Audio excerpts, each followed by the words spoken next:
Hello विद्यार्थी मित्रांनो, या व्हिडिओमध्ये काही फिगर ऑफ स्पीचेस मी तुम्हाला काढून दिलेले आहे, ज्या ॲक्च्युली 12वीच्या कवितेमधून थेट घेतलेले आहे, जेणेकरून तुम्हाला परीक्षेमध्ये आन्सर लिहिताना अगदी सोपं जाईल आणि त्याचे एक्सप्लेनेशन कसं लिहायचं ते पण इथं डिटेलमध्ये सांगण्यात आलेलं आहे.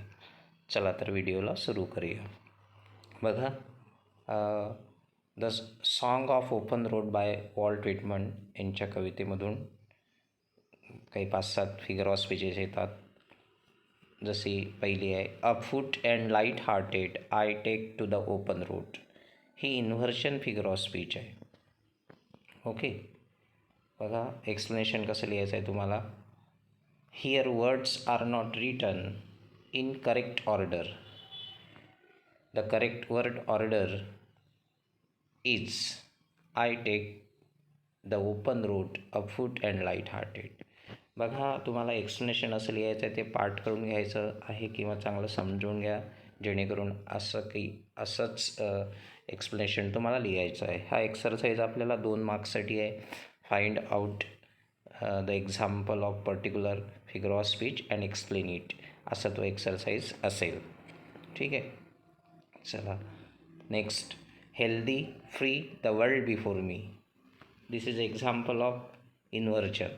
राईट, एक्सप्लेनेशन बघा पुन्हा तसंच येईल. Here words are not written in correct order. The correct word order is the world before me healthy and free. तुम्हाला हे पण लिहून दाखवायचं असते की करेक्ट वर्ड ऑर्डर कसे असेल. त्यानंतर the long brown path before me leading wherever I choose. This is example of alliteration figure of speech. आणि बघा एक्सप्लेनेशन कसं लिहायचं. Here the consonant sound L. बघा, लॉंगमधला एल आणि लिडिंगमधला L. Here the consonant sound L is repeated for pleasingly musical effect. That's why it is alliteration figure of speech or it is an example of alliteration. Right, आता एकाच कवितेच्या ओळीमध्ये 2 किंवा 2पेक्षा जास्त पण फिगर ऑफ स्पीचेस राहू शकतात. आता या कवितेमध्ये पुन्हा पर्सॉनिफिकेशन ही फिगर ऑफ स्पीच होते या ओळीमध्ये. जसं the long brown path before me leading wherever I choose. Here path is leading. When the path is leading, such expression is here. Here human qualities of leading is applied to the path or road. म्हणजे नेतृत्व करण्याचा जो गुण मानवाचा आहे तो एका पाथला, रस्त्याला लावलेला आहे, आणि म्हणून पर्सॉनिफिकेशन पण फिगर ऑफ स्पीच होते, लक्षात घ्या. ओके, त्यानंतर henceforth I ask not good fortune, I myself am good fortune. सरळ तुम्हाला दिसून राहिला आहे गुड फॉर्च्यून म्हणजे हे रिपिटेशन आहे. एक्सप्लेनेशन कसं लिहायचं. Here the words good fortune are repeated twice. That's why it is an example of repetition. Okay, चला आपण फास्ट घेऊया, तुमचा पण वेळ सेव्ह होते. Henceforth I whimper no more, postpone no more. इथे पण नो मोर पुन्हा वापरलेलं आहे ना. It is an example of repetition. तुम्हाला एक्सप्लेनेशन असंच लिहायचं आहे याचं. Next, strong and content I travel the open road. This is example of inversion figure of speech. Inversion म्हणजे काय होते, शब्द हे उलट मांडलेले असतात. See here the explanation. Here the words are not written in correct order. The correct word order is I travel the open road, strong and contained. That's why the figure of speech is inversion. Right, त्यानंतर बघा, still I carry my old delicious burden. This is an example of paradox. Right, why paradox? Because burden cannot be delicious. Opposite शब्द मांडलेले आहे तरी ते true आहे. How to write explanation here. Here the present expression contains opposite ideas. बघा, ह्या 2 opposite ideas आहे. As burden cannot be delicious, that makes it that makes it seem absurd but it is true. म्हणजे वरून ते absurd वाटते, मात्र it is true. Burden cannot be delicious, right. हे absurd आहे but that is true, and that's why figure of speech is paradox. आणि म्हणून ह्या एक्सप्रेशनमध्ये, या लाईनमध्ये पॅराडॉक्स ही फिगर ऑफ स्पीच आहे. नेक्स्ट कविता बघा, इंडियन विवर बाय सर्जुन नायडू. यामध्ये बघा मी काय केलं आहे, जे फिगर ऑफ स्पीचेस ॲलिटरेशनचे आहे, 1 2 3 4 लाईनमध्ये ॲलिटरेशन आपल्याला सापडते, राईट. बघा, weavers weaving at the break of a day, we weave the ropes of a newborn child, weavers weaving at fall of night, weavers weaving solemn and still. All these are the example of alliteration, right. आता ह्या वळीमध्ये बघा, S is also repeated, W is also repeated, right. आणि सगळ्या वळीमध्ये W repeat झालेला आहे. So how to write explanation. Here the consonant sound W is repeated for pleasingly musical effect. That's why it is an example of alliteration, right. अशासारखं तुम्हाला परीक्षेमध्ये लिहून घ्यायचं आहे. तर ह्या एक्सप्लेनेशन तुम्ही एकतर पाठ करा किंवा चांगलं समजून घ्या, जेणेकरून तुम्हाला असंच एक्सप्लेनेशन एक्झामिनेशनमध्ये लिहिता यायला हवं. Next, blue as the wings of halcyon wild. एक लाईन. दुसरी पण ही आहे, like the plumes of peacock purple and green. बघा, तुम्हाला दिसल्याबरोबर ओळखता आली असेल word. So both are the example of simile या फिगर ऑफ स्पीचचे दोन्ही एक्झाम्पल आहे, कारण की यामध्ये ॲज वापरलेला आहे, यामध्ये लाईक वापरलेला आहे, आणि तिसरी पण आहे white as feather and white as cloud, ॲजचा वापर केलेला आहे, right.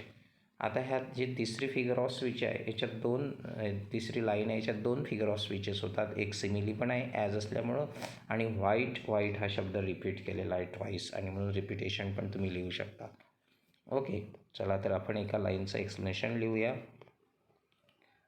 Blue as wings of halcyon wild. बघा, एक्सप्लेनेशन कसं येईल. जर वर्ड जर तुम्हाला विचारली एक्झामिनेशनमध्ये, तर कसं लिहावं लागेल. Here the blue color of garment is compared with the wings of helicon bird. That's why it is an example of simile. इथे जो त्या कपड्याचा जो निळा कलर आहे, त्याला कम्पेअर केलेला आहे द विंग्स ऑफ हेल्कॉन बर्ड्ससोबत, कारण की हेल्कॉन बर्ड्सचे विंग्स देखील ब्ल्यू कलरचे आहे. Okay, that's why it is an example of simile. Next कविता घेऊ आपण, father returning home by Dilip Chitre, right. चला, इथे पण ॲलिटरेशनचे एक्झाम्पल बरेच दिसते. Standing among the silent commuter in the yellow light. बघा, इथं S is repeated. Suburban slide, S suburban slide fast is unseeing eyes. यामध्ये दुसरी पण फिगर ऑफ स्पीच आहेत, हे मी खाली एक्सप्लेन केलेली आहेच. His shirt and pants are soggy. Yes, right. Consonant sound is repeated, and that's why it is alliteration. म्हणून ही कोणती फिगर ऑफ स्पीच आहे, alliteration. एक्सप्लेनेशन कसं लिहायचं आहे तुम्हाला. Here the consonant sound S, तो साऊंड लिहून घ्यायचा आहे. Here the consonant sound S is repeated for pleasingly musical effect. That's why it is an example of alliteration. Okay, दुसरी महत्त्वाची फिगर ऑफ स्पीच आलेली आहे यामध्ये, simile. Like a word drop from long sentence, right. Here the use of like is there, that's why it is the example of simile. बघा, आता explanation कसं लिहायचं. Here father's getting down from train is compared with a long is compared with a word dropping from long sentence.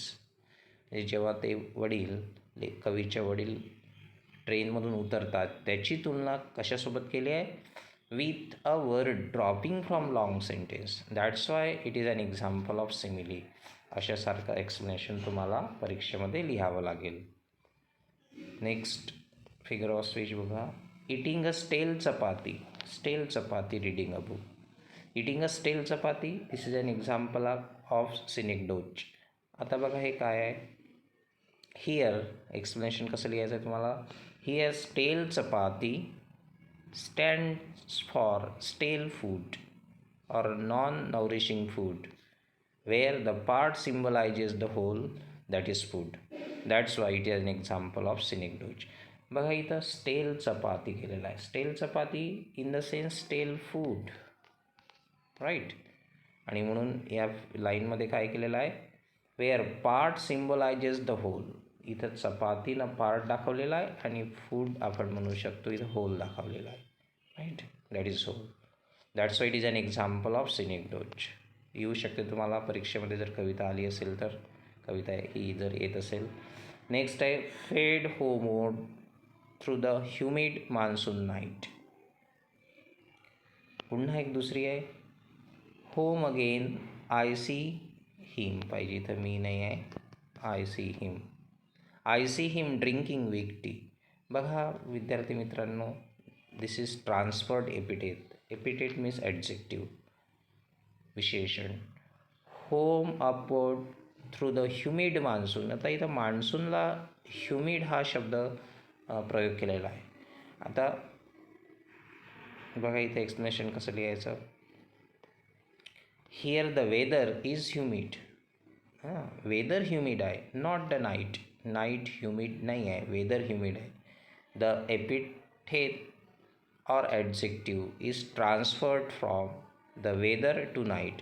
म्हणजे वेदरला adjective न लावता ते नाईटला लावलेलं आहे आणि म्हणून this is an example of, that's why it is an example of transferred एपिटेटचं हे एक्झाम्पल आहे, right. Next figure of speech बघा. Listening to the static on the radio dreaming. See, this is an example of onomatopoeia. See how the explanation is written. Here static on the radio produces sound, or here static on the radio represents sound. है ना, म्हणजे त्या रेडिओवर static ऐकणं ज्यामधून आपल्याला आवाज दिसून येते आणि जिथं जिथं एखादा शब्द आवाज दर्शवतो तर ती फिगर ऑफ स्पीच असते onomatopoeia, right. And that's why it is an example of onomatopoeia. आणि म्हणून हे ओनोमोटोपोइयाचं एक्झाम्पल झालेलं आहे. नेक्स्ट फिगर ऑफ स्पीच बघा. फादर रिटर्निंग होम याच कवितेमधून घेतलेलं आहे. म्हणजे पूर्ण टेक्स्च्युअल कविते जे आपल्याला आलेलं आहे 12वीला त्यामधूनच लाईन्स काढलेल्या आहे, ओके, जेणेकरून तुम्हाला सोपं जावं. He hurries across the length of a grey platform. मेटॅफरचं एक्झाम्पल झालेलं आहे. आता कसं होईल मेटॅफरचं एक्झाम्पल बघा. Here in this line grey platform is indirectly compared with the old age of poet's father. That's why it is an example of metaphor. म्हणजे इथं ग्रे प्लॅटफॉर्म हा इनडायरेक्टली कम्पेअर कोणासोबत केला आहे तर पोएट्स ओल्ड फादर आणि त्यांच्या एजसोबत. And that's why it is an example of metaphor. Okay, बघा तर इतक्या फिगर ऑफ स्विचेस काढलेले आहे. त्यापैकी जर परीक्षेला आली तर तुम्हाला अगदी हेल्प होऊ शकते. मित्रांनो, फक्त 2 दिवसावर परीक्षा आलेली आहे. तुम्ही एकदम स्ट्रेस फ्री राहा, टेन्शन घेऊ नका, अगदी सगळं व्यवस्थित होते. पेपर पण माझ्या माहितीनुसार यावर्षी अतिशय चांगला असेल, म्हणजे सोपा काढलेला असेल. बाकीची जी वर्षभराची जी स्थिती होती, विद्यार्थ्यांचे पूर्ण सिलॅबस पूर्ण झालेले नाही आहे, कोविडचा काळ होता, परीक्षा घ्यावी की नाही घ्यावी असं वातावरण होतं आणि त्यामुळं यावर्षीचे पेपर्स नक्कीच सोपे असेल. म्हणून जास्त स्ट्रेस घेऊ नका, कम्फर्ट राहा, ओके, चांगली झोप घ्या, जेणेकरून आपण हेल्दी राहू शकतो. ठीक आहे. तर काही विद्यार्थ्यांनी काही अर्लियर व्हिडिओज पाहिलेले नसेल, मागल्या वर्षीची पूर्ण क्वेश्चन बँक मी PDF नोट्ससहित प्रोव्हाइड केलेले आहे विद्यार्थ्यांना, ते पहा. 1 ते 18 व्हिडिओज त्यावर बनवलेले आहे. ज्यामध्ये रायटिंग स्किलचे प्रत्येक एक्सरसाइज घेतलेले आहे, सॉल्व करून दिलेले आहे. तसेच तिन्ही नॉवेलवर क्वेश्चन्स तुम्हाला त्यावर पाहायला मिळेल. ओके, ठीक आहे. So thank you for watching.